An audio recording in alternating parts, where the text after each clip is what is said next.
If you're trying to figure out how to get your listings to rank higher in Etsy search, this video is for you.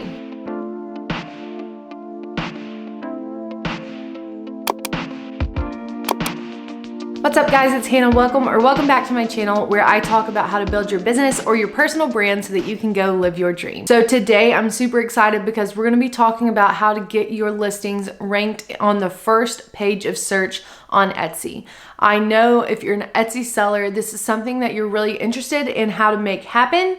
And it's something that's kind of difficult if you don't understand how every single piece of your Etsy listing and your Etsy profile plays a part in your ranking. So let's start out by talking about what exactly Etsy search is and how it works. So basically, if you are searching for something in Etsy, you're going to type in whatever you're looking for, and Etsy's going to give you a list of items that they think you will purchase based on the keywords that you search. So the very first thing that Etsy does when they are trying to figure out which items to place on that very first page in the search results is they look at the key attributes. They're trying to find the keywords that people are searching for in various places on your profile and in your listing. So the first thing that they do is look for the keywords in the title, in the attributes, in the description, the categories, and in the tags. So this is kind of tricky because if you think about Etsy search and you're thinking that these are the places that Etsy looks for keywords, your first inclination might be to take your one keyword like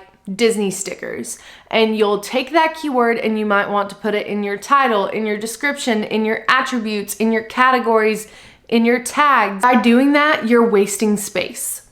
So what Etsy suggests is to make sure that you do not repeat keywords. So your category and your attributes act as tags. So you don't want to put the category, attributes, and tags as the same word. You want to use keywords in all of those places, but to maximize your efforts, you want to kind of diversify what you put in each one. So if you put stickers as your category, you do not want to use that as a tag. If in your attributes you put the colors red and blue, you don't want to use the colors red and blue in the tag section of your Etsy listing.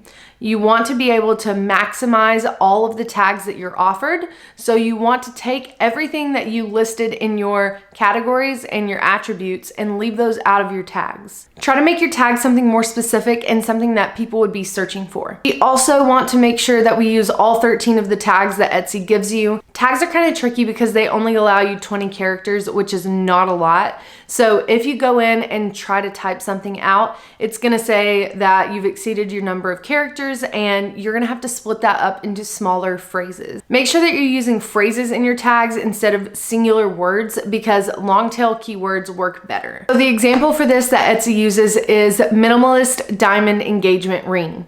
You're not gonna be able to type all of that in as a tag. What you're gonna have to do is take each one of those things and break it down. You don't want to just put minimalist as a tag because that's not specific enough. So you want to put minimalist ring. You want to put engagement ring. You might put diamond jewelry.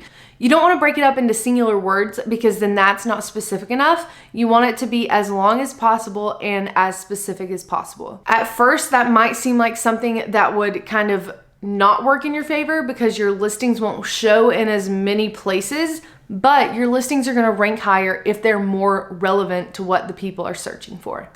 Okay, so when Etsy goes to rank your listings, they're looking at a variety of things to determine what the customer who is searching those keywords is most likely to buy. So the first thing they're gonna look at is relevancy. This has a lot to do with your title and your tags. So they're gonna look at your keywords in your title, your description, your tags, your categories, and your attributes to determine how closely those 5 things match the keywords that the person or the consumer is searching for. You might be selling the perfect product for this consumer, but your listing may still not rank on the first page in search, and that's because of a variety of other things that Etsy also uses. Another thing that Etsy is gonna look at is the recency that you've posted that product. So how often you list things really does matter. So you hear people all the time saying that you need to be consistently uploading new listings, and that's because when you first upload a listing, it gets a little boost in the Etsy algorithm. So they want to test to see whether or not people are going to be clicking on your product and whether that product is going to convert to sales. This also happens when an item renews. So when you have to renew an item, it gets a small boost in the algorithm. It's not as big of a boost as the first time you list a product, but you do still get a small boost when you renew an item. This is why you need to make sure that you're listing things on a consistent basis. Make sure that you always stay uploading new listings. Don't try to copy listings over and over again and post the same listing, because number one, Etsy's gonna figure that out. And number two, it's weird to buyers. Like if you went to buy something from someone and you clicked on their Etsy shop and they had a bunch of the same listing, you would be a little sketched out. So just make sure that you are doing this the right way. You're only listing new products when you have new products. A good way to build up the number of listings that you have and be able to post on a consistent basis is by taking, and instead of doing variations of a product, list the variations individually. So say I'm selling Disney stickers still, and I wanted to sell a restaurant collection.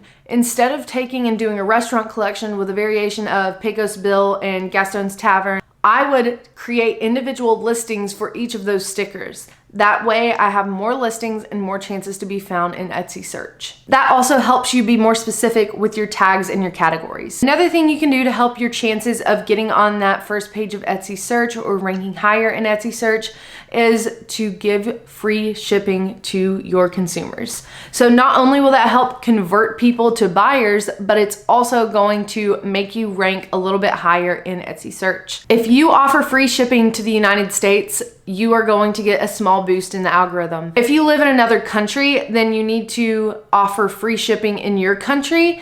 And if you possibly can, free shipping to the United States. I know that international shipping is crazy, but putting US shipping for free is something that is going to boost your listing in the algorithm. So that's just a suggestion. I know that it's not 100% plausible if you don't live inside the United States. What they're gonna do is they're going to look at your shop and basically the statistics that you can see. If you go into your shop statistics, you'll be able to see your clicks, your views, and your conversion rate. This is what Etsy's gonna look at to determine your listing quality score. Basically what they're gonna do is they're gonna see how many views does this get and how many people click on it when they see it.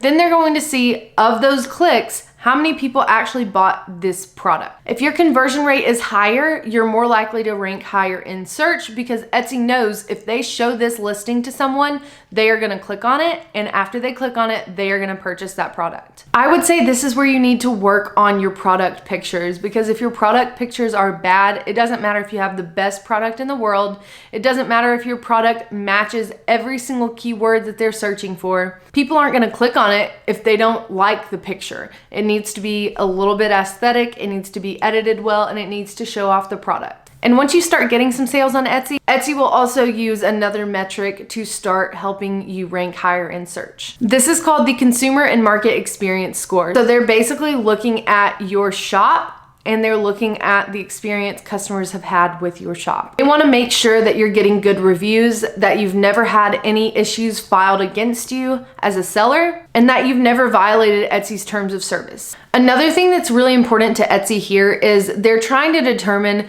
whether or not you are a reputable seller. So they want your shop about section to be completely filled out, and they want your shop policies to be complete, because they want to know what's going to happen if someone needs to return this item. What is your refund policy? So all of this needs to be filled out so that you can rank higher with your customer and market experience score. Something that people ask a lot is, will my Etsy listings rank higher in search if I have an Etsy Plus or an Etsy Premium membership? And the answer to that is no. The only way to pay for your listings to rank higher is obviously to do some Etsy ads. So that's just a common misconception, and I wanted to make sure that everyone knows that paying for those things is not going to help you rank higher in search. So I feel like you have some homework now. You need to make sure that your shop title is filled out. You need to make sure that you have a description for your shop. Make sure every single piece of your shop's about section and policies are filled out, and then go into your individual listings and see what tags you have, what categories you have. Are the attributes filled out? Have you used enough keywords in all of the right places? There are a few places on the internet that you can pay for a subscription if you want help generating your keywords. Really, you just need to think, what would I search for if I was looking for this product? So I hope that helped you guys in some way. If it did, make sure you give this video a like and make sure that you subscribe so you don't miss any videos like this in the future. And I will see you in the next one. Go live your dream.